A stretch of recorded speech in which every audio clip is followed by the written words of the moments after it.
пицарията е невъзможно да бъде изядено на закуска, защото след това трябва да сме при доктор Емилова.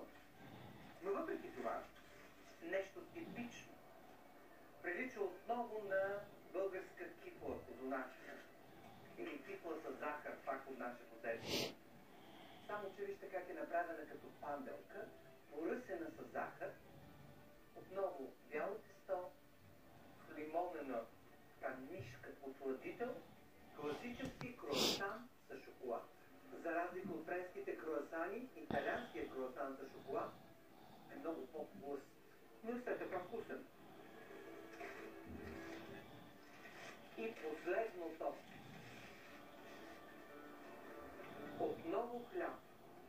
Кифла круасан, но не е круасан, нито много солено,